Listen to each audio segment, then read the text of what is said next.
Alright, it's working. Let's get this thing started. So my schizophrenic roommate has a large collection of samurai swords.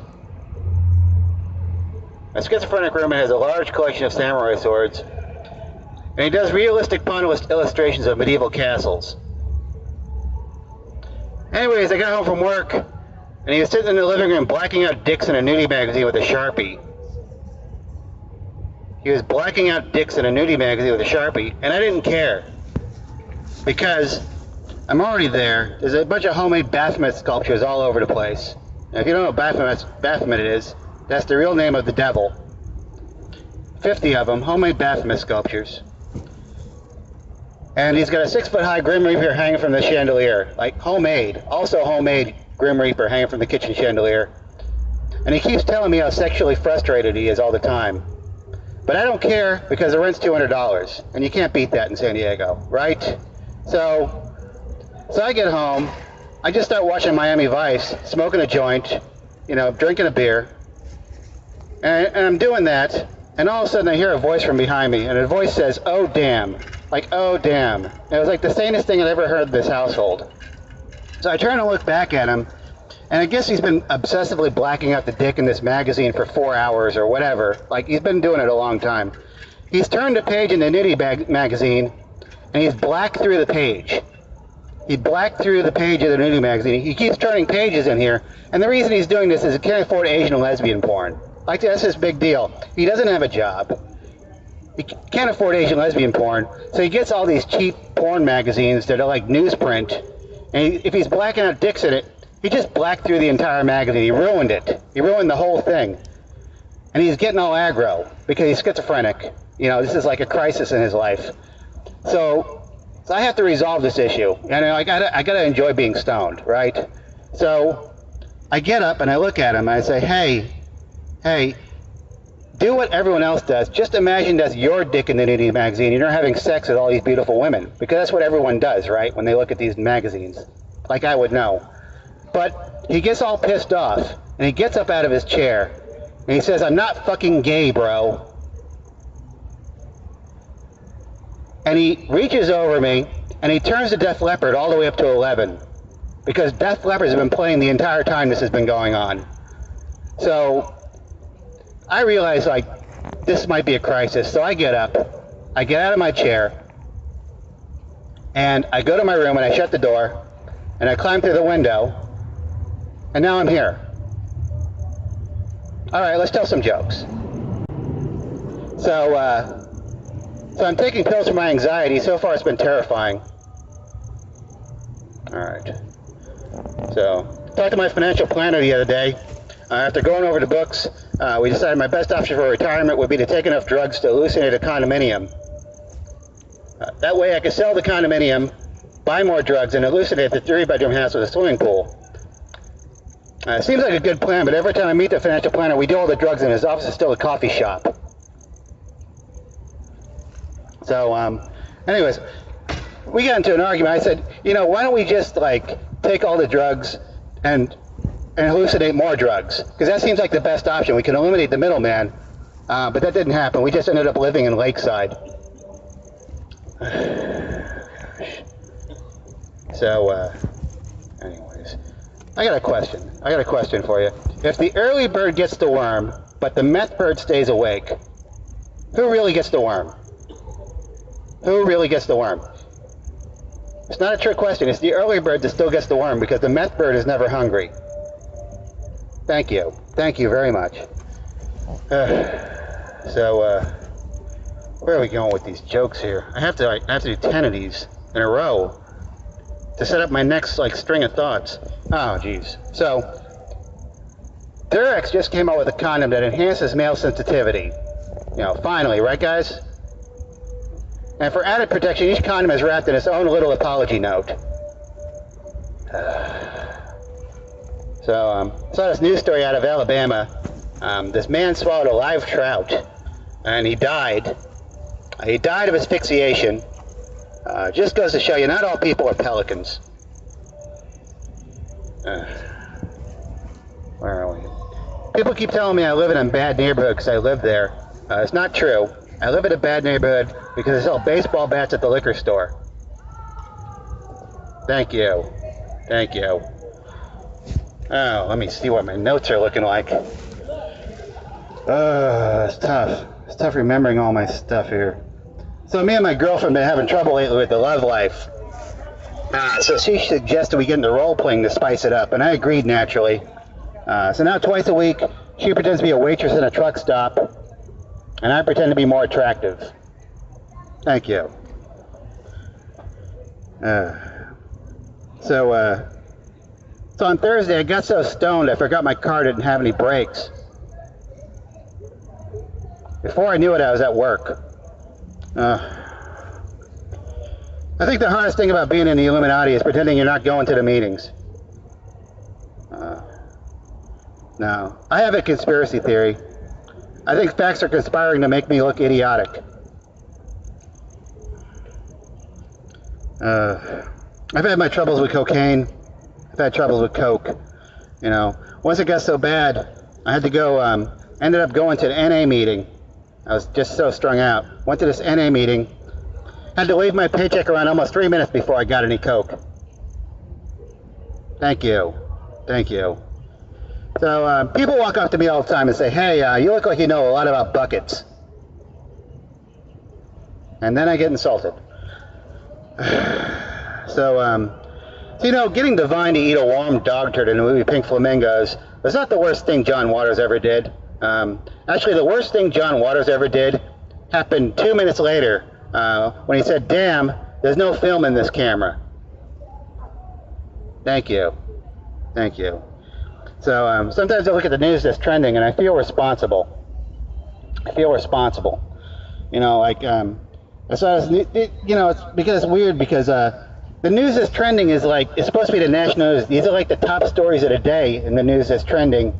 But I feel like it's just punishment for me. I think it's like more like trending for me type of news. Like I saw this news story. It was a top news story today. Woman beats man for not doing housework. Like that can't be national news. Such a thing. And then they had another story in there. They had another story in there that said Cesar Milan, the dog whisperer, was accused of mistreating dogs. And well, all I can think is that's not really a news story. That's like the most non-ironic headline of the century, because people think like Cesar Milan is talking to dogs. That's ridiculous. You know, Cesar Milan probably just has a torture room for dogs at his mansion, and all he does is run the vacuum cleaner for 15 minutes and then rolls around in it. You know, rolls around in the fear of the dogs, and then he goes to these houses, and the dogs see him. They think he's just Dog Cthulhu or something. You know. Because he's got the scent all over. He's got the scent of fear. Like the dogs will do whatever the guy says. The dogs will say, you know, I'll climb a ladder. I'll jump in a kiddie pool. I'll do some math problems. I'll do whatever you want. You know, just don't be the H.R. Geiger of dogs. Oh God. So where am I right now? But even the real news is getting a little ridiculous. I mean, they had this real news. The real news stories. I saw this news story on Fox, and it was a story that Kermit the Frog was dating other people. Like Kermit the Frog was dating other people. And they had this picture of Kermit the Frog, and he was like getting off a plane with a younger, slimmer pig. And that was the news story of the day. And when I saw that, it's like, man, the news is getting more imaginary than usual, you know? That seems like more imaginary news. But then the next day, there was a huge backlash, a huge public outcry, because Kermit the Frog was a sexist. Kermit the Frog was a sexist because he was dating a younger, slimmer pig, and everyone was up in arms over it. Like the internet was ablaze over this. People were outraged. And I saw that and I thought, well, I mean, the news was imaginary yesterday. Now it's just not imaginary enough. I mean, Kermit the Frog is not a sexist. Kermit the Frog is a speciesist. He's a speciesist, right? Because why is he dating another pig? Why is he going back to pigs? He has an unlimited species. He should be like dating a Muppet kangaroo or a Muppet like pelican or anything like that. He should go like a variety of things. I don't know. That's what I think about when I see the news. I think about things like that. You know, it reminds me of looking at the word only. Coming right out of Horton Plaza. It is. It's the words coming out of Horton Plaza. These words are obscene. No, I said only. Only. You know, like the direction. The direction. Yeah, on the street side. Yeah. It's an interesting thing going on here. It's like the buildings are in reverse. We're all tourists, really. We're all tourists. Like, everything changes all the time. That's true. That's true. Oh, my gosh. So, I don't know. Sometimes I wonder if millennials will have nostalgia, you know? But I think they will, but it's just going to be memories of telling people how great the future is going to be. Oh, my God. I think I drove away the only stone people in here, in the audience. They thought, oh my God, I'm going to get in trouble. This guy's on a microphone. Like, that's, look at these, there's candles out here. It's like all ready to go. We're all ready for a nightclub already. In the middle of the night. It's amazing. You know, like, this whole election issue, I mean, there's a whole election issue, like, who are we going to pick for president, the nail bomb or a poison gas? Personally, I want to write in Bodie McBoatface for president. I'm going to write in Bodie McBoatface just so the candidates can, like, compete against their own unpopularity. I think that would be the best option, like, this election. But a lot of people come up to me all the time. And they want to see who I'm voting for, because they want to see how evil I truly am, you know, because they want to get into an argument. And whenever people do that, I have this defense mechanism where I make people look up things on their phones to avoid talking to them. I just ask them questions, and they'll go for it, because people want to be informed. Like, a person comes up to me and says, like, how evil are you? And I say, you know, do you think they schedule executions for April 1st? Like, do they? It seems like impossibly cruel for somebody to schedule an execution on April 1st, you know? I can imagine, like, the scenario. Like, this guy, starts screaming, he's got it injected, and the executioner comes up to him and says, hey, why are you screaming? We're just injecting you with tap water. Right? You know, that would be terrible. Like, quit screaming, get up, get out of your chair. You know. No, seriously, no. I got you. No, we are murdering you. Oh, Jesus. I'm blowing these things left and right. These jokes. Sometimes I ask people if cocaine has an expiration date. I know it's a rhetorical question, but you know, sometimes maybe the cocaine is less than fresh. I mean, that might change the price a little bit if there was like an age limit on there. It could be 3 years, it could be 6 months. Nobody knows. Again, rhetorical question. You know, a lot of times I see these people that say children should be seen and not heard. But why are the kids always screaming wearing camouflage pants? My God. 3 people might get that in a real crowd, but out here, no. I barely get it. Now, I failed a drug test. I don't know, it was bad news. I failed a drug test. I applied for a job at Carl's Jr. They made me go to Chula Vista and pee in a cup. Then they called me back and said, Mr. Coppolino, you're hired, you got the job. Yeah, that was a drug test failure. I was sober the entire time. Actually, that's not true. I'm unemployed. And I'm on drugs. Actually, I'm on drugs right now. I'm sweating them out. I think if you boiled this jacket into a tea, you'd probably find your spirit animal. Your spirit animal, or mine. My spirit animal is actually a Walmart in Akron, Ohio. It just keeps telling me I can do twice the work in half the time. And that's why I stay unemployed. So I was in the adult bookstore because why else would I exist? And I get in the adult bookstore, and right as I'm walking through the doors, there's this guy at the counter having an argument with the cashier, and he's got this blow-up doll stretched out on the countertop, all deflated, like 6 feet of blow-up doll. And the guy's pointing at the blow-up doll animatedly and saying, my blow-up doll has a hair lip. It's going to cut me. And is a factory defect, and I want a full refund. And I saw this argument. It's a very depressing argument. And all I could think of when I saw that is like, man, why start with the face? Seriously, why start with the face? You're just having sex with the trash bag, right? I mean, any one of these things will do. Any part of the blow-up doll is the same as every other part of the blow-up doll.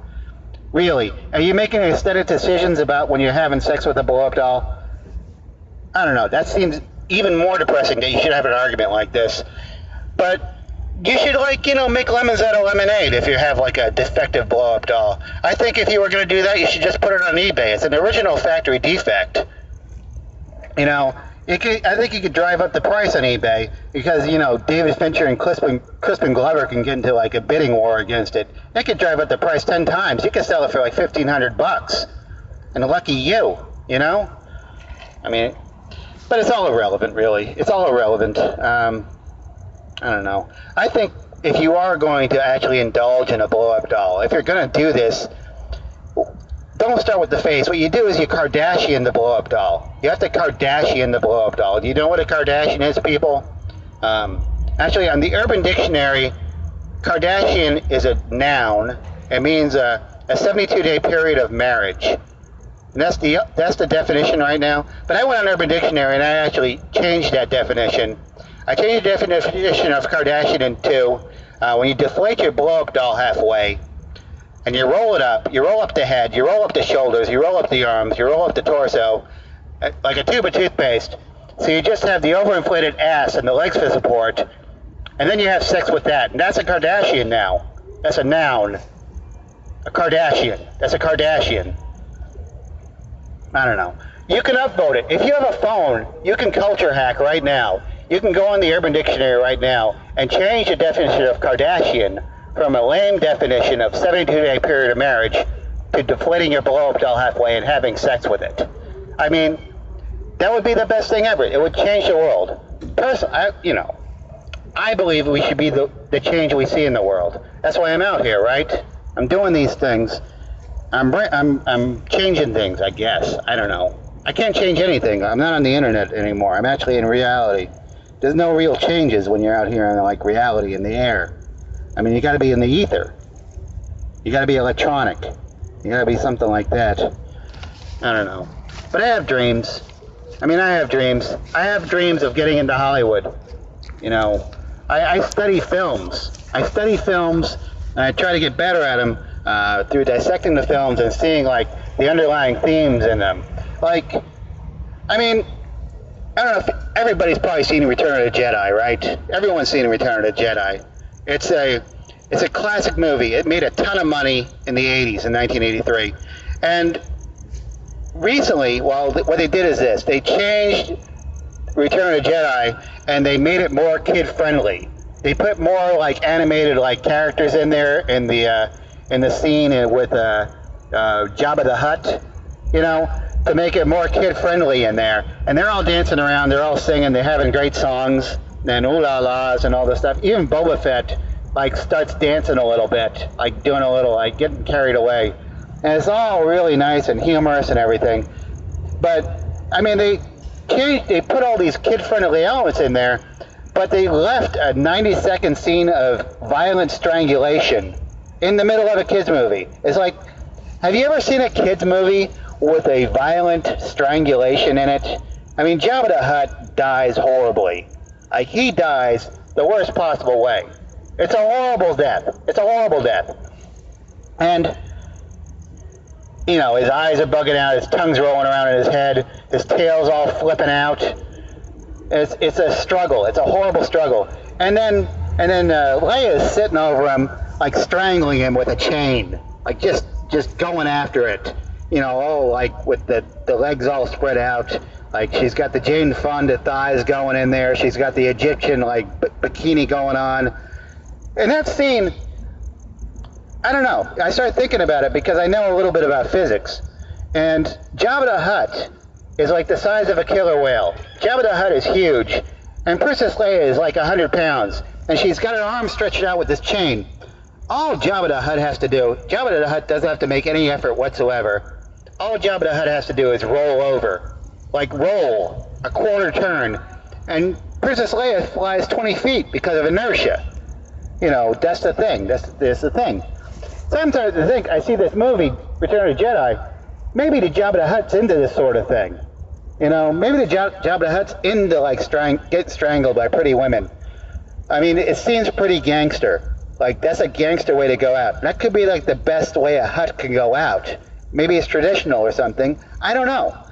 But when I start thinking about that, you start thinking like maybe there's something going on other than just death. You start thinking, well, you know, the way that tail's all wagging around, maybe that tail's not a tail, you know? And that starts being not so much a kids-friendly movie. You know, that's not really a kids movie when you start thinking maybe that's not a tail on Jabba the Hutt. And what is that thing hanging around Jabba the Hutt's tail? What is that? Like some space crab or something? Some space muppet that's hanging on there? Whether or not that's a tail, it might not be a tail. You know. And then C-3PO has his eye hanging out in this scene. He's got green stuff all over him. He's like, oh my goodness. I mean, that could be skull fucking going on right there. It could. It's implied that it might be skull fucking with this creature that's on Jabba the Hutt's tail or whatever it is. I don't know. I mean, those are elements of film. I mean, when you just dissect films and you see the true meaning of them, you start thinking, well, maybe I can make some movies, you know? And I want to make a movie. I've been shopping around movies. I've actually been shopping treatments around in Hollywood because I'm like a famous guy, right? And what I've been doing, I have this treatment in the works. It's a treatment about a man, or a boy anyways, who inherits a parrot from his rich eccentric uncle. He inherits this parrot from his rich eccentric uncle, and the boy has latent schizophrenia. So he doesn't know whether the parrot is talking to him or not. It seems like the parrot is really talking to him. And his uncle was like a Bohemian Grove Satanist. You know, like one of those people that is a billionaire. And the thing is, the kid has to like coddle this parrot. He has to take care of it to inherit the billions of dollars from his rich uncle. So he's kind of in a bind right there. But, and the movie's going to be called Polly Wants a Fortune. That's the movie. Polly Wants a Fortune. And I'm going to sell that movie in Hollywood. But when I get the money from the movie, that's not the movie I'm going to make. The movie I'm going to make is a movie about me auditioning parrots for the movie. I'm going to be auditioning parrots for Polly Wants a Fortune. I'm going to be sitting there in a black shirt with the headphones like this. I'm actually like getting ready for the role right now in Hollywood. And I went with a black shirt and this skinny jeans and all that stuff. And I want to have a bunch of parrot wranglers coming in with their parrots. And it's going to be like an open call parrot wrangling type of thing. I want to interview hundreds of parrots. And whenever people come in there, I'm going to judge their parrot based on how satanic their parrot looks. Like, does your parrot have the right look? Does it have the right angle of eye? Does it look evil enough? Can it raise its crest in a certain way, on and off? And as it's walking on a string or a branch or something, I'll say, you know, I'll evaluate the parrot. I'll say, yes, your parrot has the right look. And then what will happen after that is, I'll say, all right, your parrot has the right look. Now I want you to train your parrot. I want to see how smart your parrot is for the movie. It's necessary for the movie. I want your parrot to say invest in blood. Can you train your parrot to say invest in blood? Because if your parrot can do that, then he's a star of the movie. It's like his fucking callback line. You know, it's like he's Arnold Schwarzenegger of parrots if he's doing this. And then and what happens is parrot wranglers just keep coming in, keep complaining about it. I'll probably have Christian parrot wranglers or whatnot, or whatever, complaining that their parrots are a satanic movie. And what are you doing? There's professional parrot wranglers in there, and they're all like pissed off because I got an open call in there, and there's people coming in with their amateur parrots, and they're feeling gypped and stuff. And then there'll be people coming in because it's an open call. There'll be people coming in that just think their parrots can talk. They'll be sitting there with their parrot, and they'll be like talking to the parrot, and the parrot's not going to be saying anything, and I'll have to like audition them as well. But it'll all be for the movie. It's called Polly Wants a Fortune. But that's not what the movie's really about. What the movie's really about is me taking all the money I make from this Hollywood movie and moving to Belize and doing cocaine with Woody Harrelson. That's actually what the movie's about. That's what the movie's about. Dude, it's like 12:30. Yeah, I know. I'm doing stand-up comedy. I'm recording an album, my Christmas album. So I've been doing this, so I have to tell jokes. So I'm telling jokes. I have candles out. It's like a nightclub, right? It's out of control. So, anyways, my girlfriend, me and my girlfriend got into a huge argument because she thought I was using her like Lady Norelco to like shave myself. Like there was like thick hairs in there and stuff. Like she said, you did this. You ruined my Lady Norelco. You gummed it up. I have to go buy another one. And it's like, that's not my fault. I mean, that could be eyelashes or something, in there. It doesn't, she knows I don't use the manscaping tools. I don't use these things because I have a phobia. I'm afraid of blades near my junk. I'm afraid of oscillating blades, spinning heads. These things are made in China. They're made out of plastic. There could be a horrible accident. It could be like Hellraiser down there if I use one of these things. It could explode and all of a sudden Jesus wept, right? So, but she knows I don't use these things, but I do keep it clean. I keep myself clean, but I don't use the tools. Instead, I use a lighter. I use a lighter to manscape because it's manly. It's manly because at the end of the process, your baby's smooth and you smell like barbecue. And chicks really dig that. It's super manly. Also, I mean, if you have to like get to the ass and like do that business over there, you don't have to do that whole process of like propping up the mirror and going to that alternate dimension with all your spinning blades and tools. Again, a horrible accident could be compounded by that process. With your lighter, all you have to do is just listen. You just listen to your lighter doing the work. It's like 3, and then it's done, like 3 of those.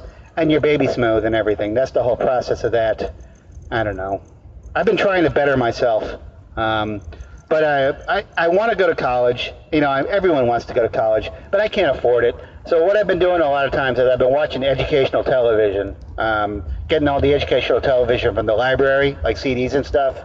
And so I watched this documentary. It's a David Attenborough documentary on spiders. It's very classy. And this part of this documentary, what they do is they feed these spiders flies laced with LSD to see what kind of webs the spiders would draw. Because spiders are the only things that actually can communicate with the world through their webs. They're invertebrates, but they also like have a language and stuff with the webs. So they give these spiders these flies laced with LSD, and they're varying doses of LSD. And as they increase the dosage, the spiders do crazier and crazier webs. They do like concavities, they do 3D interpretations of webs, they do peace symbols and Mobius strips, and finally at the end of it, the spider's just sitting on a ball of web like it's a planet, and he's just sitting there minding his business. And I thought, well, that's all interesting, but seriously, what a bad trip for the flies, right? It's a horrible trip for the flies, because flies have 10,000 eyes. They have 10,000 eyes, and if they're on acid, that's a bad start.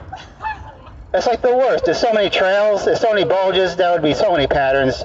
That would be terrible. And then they're stuck in a web. I mean, if you've ever not been able to move on acid, if you've ever been paralyzed, just sitting in a chair, trying to uncross your legs, and you can't uncross your legs, you don't know what time means when you can't uncross your legs on acid. I mean, you're doing that.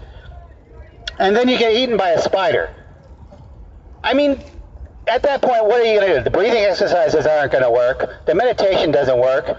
You're just going to say, I can't believe this is happening. I can't believe I'm being eaten by a spider. And then you get eaten by a spider.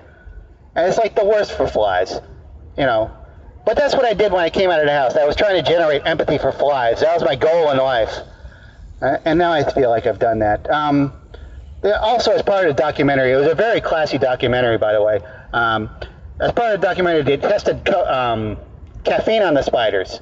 They tested caffeine on the spiders, and what they did is, with the webs is they drew really chaotic webs that really couldn't catch anything. They just had unequal spacing. And then they dosed the flies. They dosed the spiders with meth. They dosed these spiders with meth as part of the documentary. And then the spiders just realized they were covered with spider and flipped out. Oh my God. You know, bath salts get a bad rep, don't they? Bath salts get a bad rep. Just because someone chews someone's face off on a freeway overpass doesn't mean the whole thing is so bad. I mean, the experience is not terrible. I mean, for every one guy who eats someone's face on bath salts, there's probably 2,000 people visiting the emergency room with a shampoo bottle shoved up their ass. And then everybody else, like the millions of people that do bath salts, the millions of other people, have a really good time. Oh my God. So I don't know. My favorite drug right now. I don't know if you do drugs out there. It doesn't seem like a lot of people are doing drugs these days. The world has been very literal. But recently, I spent 2 weeks in Denver indulging in my favorite drug, the Colorado River Toad. The Colorado River Toad. Anyone ever tried Colorado River Toad? It's amazing stuff. It's an amazing drug. You lick the back of this frog, or this toad, and then you got 30 seconds to get it back in the cage, or else your drugs are going to run away. It's like, that's when you're licking Colorado River Toad, you know. And you lick the back of the toad because you don't lick the front like some pervert, right? You lick the back of the toad, and then you trip balls. It's like when you do acid, you got trails and stuff. With toad, it's like all pastels. It's just a big sheet of pastels in front of your face. It's like looking at a big Easter egg. And then you break through this veil, and you're in the claws of a great bird all of a sudden, and you're flying around in the claws, and you're dead, and you're looking at the sun, this sunrise coming over the mountains. And the sunrise is a Rolodex of all the scenes of your life, but 85% of those scenes are just pictures of Barney Rubble. It's an amazing drug. And then you crash out of that for some indeterminate period of time, and you lay in your bed, and it's hot, or it's cold, or it's red. All sensations and colors are confused. And then you wake up, and you go, that was a great experience. Let me do some Colorado River Toad again. And so you keep doing it for 2 weeks. It's an amazing drug, right? But that's not the best part. The best part of doing Colorado River Toad is that's the only drug I know that can have sex and make more drugs. Get the fuck out. Right? I mean, seriously, I could watch my drugs fuck and make more drugs. It's like that's an ending supply of drugs. It's like green energy. It's recycling. You know, it's what the kids want. It's like being part of the planet when you're doing stuff like that. So I got to bring these things home. You know, I got to bring these things home. I got a mating pair, and I got them all set to go. But the thing is, you can't bring toads through the airport because they got a zoologist waiting for you at security. So, and it's a class 2 felony or class 2 substance, these toads. So you can't do that. You have to bring them on the bus. You have to bring them on the Greyhound bus. And when you get on the Greyhound bus, that's how I did this. I brought 2 hallucinogenic toads on the Greyhound bus with me from Denver to here, an 18-hour trip. What? Frontin' toads? Bufotenin toads? They're hallucinogenic toads. Yeah, were they the bufotenin ones or the 5-MeO-DMT ones? Or? They have bufotenin and DMT in there. There's 2. There's a combination of things. Actually, the thing is that when you lick the toad, it's like one of those things. It's actually a poison. It can kill a small dog, but with us, Humans, it reacts. it's out of your mind. I hear it's like a heavy opiate or something. It's like DMT. Oh. It's piercing the veil. Like ayahuasca? Oh yeah. Well, I don't know. I've never done ayahuasca. But here's the thing: when you get on the bus and you've been doing toad for 2 weeks, the bus is a bad trip because everyone on the bus is super normal, like extra normal people on the bus. There's people on the bus wearing bonnets. On the Greyhound, if you're going from Colorado, it's not like where the trip starts, you know. You get on the bus, there's people with bonnets, there's people with diabetes legs, there's all these things like, and you're hallucinating on that. You don't want to see that sort of reality. You want to skip all that. So you go all the way to the back of the bus, right? By the bathroom. And you sit there with your toes in your lap, and you gear up because you got to feed these toads for 18 hours or else they're going to eat each other. You know, it's like a lot of responsibility to bring these toads back. So I'm sitting there, and I'm trying to relax, and I'm strung out on toad. I should be licking these toes at any time, you know, just to stay focused. But all of a sudden, here's what happens. I'm sitting there next to the bathroom, and I hear this voice coming from the bathroom. I start hearing a voice coming from the bathroom, and the voice says, "Help me, help me," like that, like this sound. And it said, "Let me out." And I hear this voice, and I'm tripping on toad. So I don't want to out myself and with all these drugs because it's a felony. Like, I got these drugs in my lap. So in a terrarium, well, it's a basket, all right? It's a wicker basket. And so I look at the person across from me. There's like this German exchange student across from me. She doesn't know what she's in for. She has dolphin shorts on. She's got a tank top and everything. She's not aware of what the bus means. And I say, "Hey," I tell her, hey, do you hear that? Do you hear that coming out of the bathroom? And she looks at me completely sincere and says, "No." So now, I've been trying to keep it cool with this. I'm going to freak out because there is something going on in this bathroom. There's scratching going on the door. And that could be a huge hallucination coming out to get me. And that would be it. I'd have to go to the hospital after that, right? So as I'm freaking out, all of a sudden there's a big rush of people coming from the front of the bus to the back of the bus. They rush out there, and this guy runs up there, and he opens the door, and a man comes out of the bathroom, and the man has no arms. Yeah. It's like no arms. Like no arms. No clavicles even. Like nothing. A neck, and just a chest. I was tripping. And the guy looks at me, and then he looks at me like fucking Jacob's Ladder look. You know, like he's turning and look at me, his eyes are all white and bugging, and like I was going to do something to help him out. And all I could say when I saw him is like, "Man, I thought you were a ghost." You know, because I'm not going to do actions. And even if it was reality, am I going to fish somebody out of a bathroom on a Greyhound bus? Am I going to have to do that? Because I'm responsible for that, too. You know, you've got to be aware, especially if you're a guy with no arms. Plus you could get AIDS. Well, I don't know if you can get AIDS from a guy with no arms. I think that's kind of biased. Yeah. But when that's happened, it was like, I started thinking about the situation. If I had no arms, I would have a spotter waiting for me. I would tell somebody I'm going to go to the bathroom. Because if he's going to the bathroom on a Greyhound bus and it has a self-closing door, he's just wandering into a puzzle box. You know, it closes on him, that's it. You know? But I started thinking about it even more. It's like, I started thinking like this. You know, how does he pull his pants down? How does he pull his pants down? How does he wipe? Exactly. I mean, I get how he pulls his pants down. Obviously, you get it, right? You kick the inside of your legs. You would get that. But how do you kick your pants back under your legs? Back up? How do you kick them back up? Seriously. I don't know, that's like impossible. Actually, there is video. Do a backflip. Do you have YouTube? Do you have YouTube? I have no phone. See, I don't have it either. Like, this is a thing I do. I make people look up things on their phones, like all the time. That's my new comedy. You just make them use their own data? Well, I make them look up things on their phone so I won't have to talk to them. Like, sometimes people have inane conversations, right? Yeah. They're like sitting next to you, and they're bothering you. You can make people look up things on their phones by asking them questions, because everyone wants to be informed. And that's like an awkward out. Yeah, so you tell people, "Hey, do you think cocaine has an expiration date?" I don't know, but I'll try it. I mean, yeah, exactly. It might be 6 months. It might be 3 years or something. What if it's from 1980 Columbia? I'll try it. Well, it could be like in a plane or something that had no value. You know, it could have no value.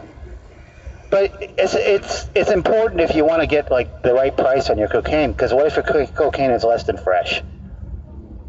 You know. It's gone down. Yeah. Well, here's what I did for like 2 weeks. One time, I was asking people, random people on the streets and in like shows, I would ask people if dildos were tested on laboratory animals. Like, do you think dildos are tested on laboratory animals? What kind of laboratory animal would they Like, test? what would they test them on? What's the standard laboratory animal? I imagine A pig? Yes, or a rabbit, or something like that. And I asked people for like 2 weeks, because I wanted to know. Because if for human consumption, there might be an allergic reaction. It might be important. You know? I would think they would do it. So I asked people for 2 weeks. Finally, nobody gave me an answer. Nobody looked it up on their phones. But finally, a guy actually told me, he said, hey, it says here right on the box. It says it right on the box. This product is not tested on laboratory animals. They don't test them on laboratory animals. So, I guess that's very green. well, it's very PETA friendly. It's PETA friendly. I mean, I sleep better at night knowing that. You know, knowing they're not grinding some dildos into some poor rabbit's eyes. Yeah, I guess so. But I mean, like, you know, sometimes if you don't want to, if you don't want to spay your cat, Yeah. you gotta get a Q-tip and put in work.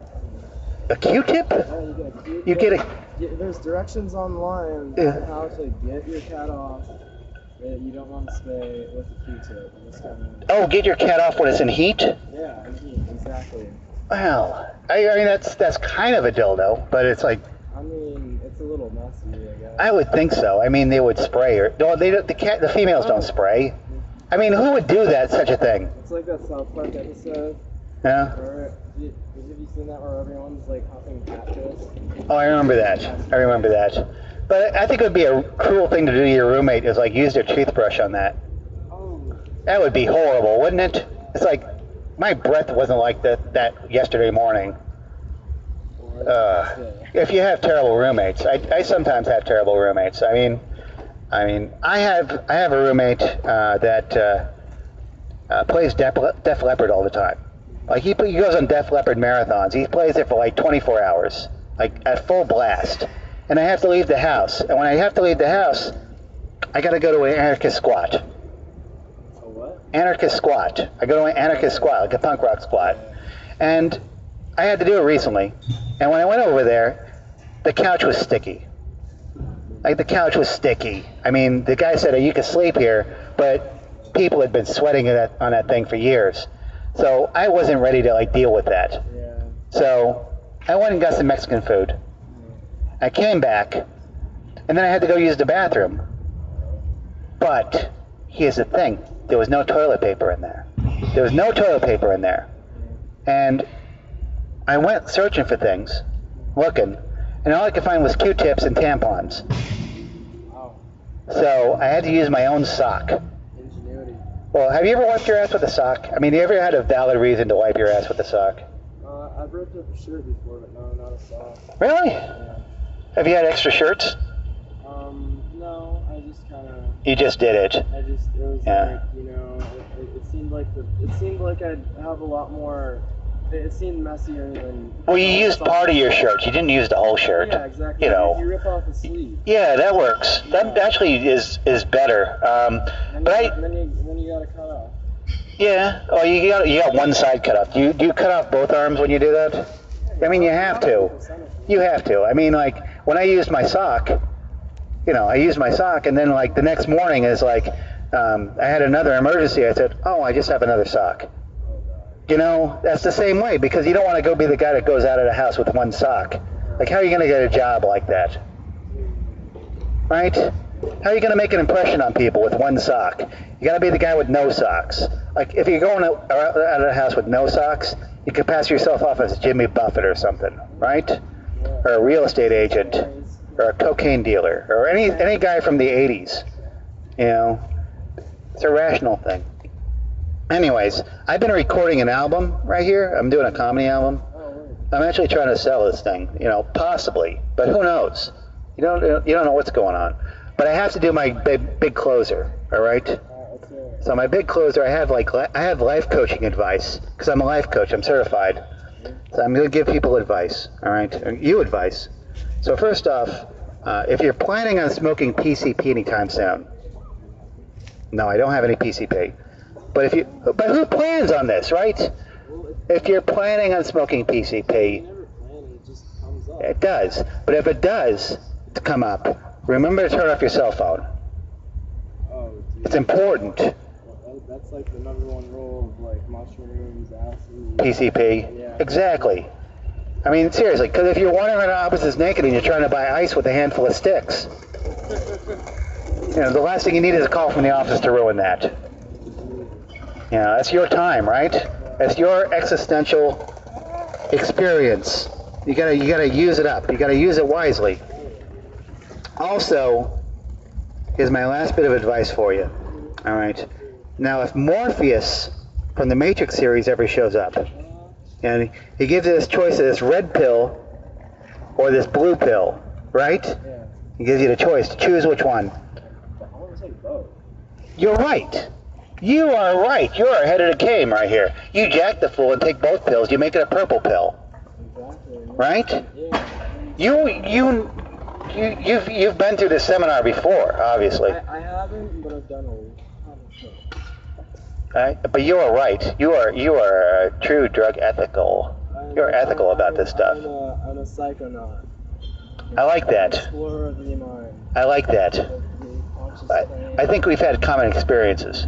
I think we may have met in a past life or in a Possibly. spiritual dimension. Possibly. Maybe. But the nice thing about that, when you do the purple pill, is like the Matrix series is like 9 hours and it's 15 hours with commercials. You do the purple pill, the whole experience is over in 10 minutes, and you just realize you were dropped on your head as a child. Pretty much. Yes. That sounds like a schizophrenic friend's life in a nutshell. Yeah. But anyways, I'm going to end the album right here. That's been my time.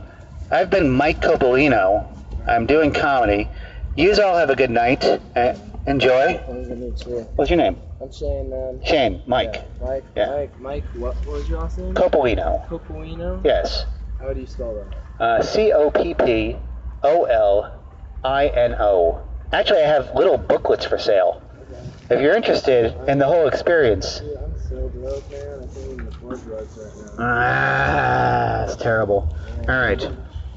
If anybody's interested in like buying a book, they're $1 or $1.50, but it has like my email address, and it has like you can go there and try to find me like doing regular shows, like real comedy shows, like in other places that are free, but like kind of like TAZs, like temporary autonomous zones. You familiar with that? Oh, hell yeah. Hakeem Bay stuff? Yeah, dude. The stuff's all over the place. Yeah, where you like just fucking like get the directions and hours and stuff. They're isolated. Yes, exactly. Like now, this is like an autonomous zone right now, because there's no security, or they're being extremely lax. All we need is someone with a table and some hands. Well, we have candles on the tables already. It's like a nightclub. See? I mean, it's great. Anyways, thank you. Thank you. Thank you for being my audience. It's been great. Thank you.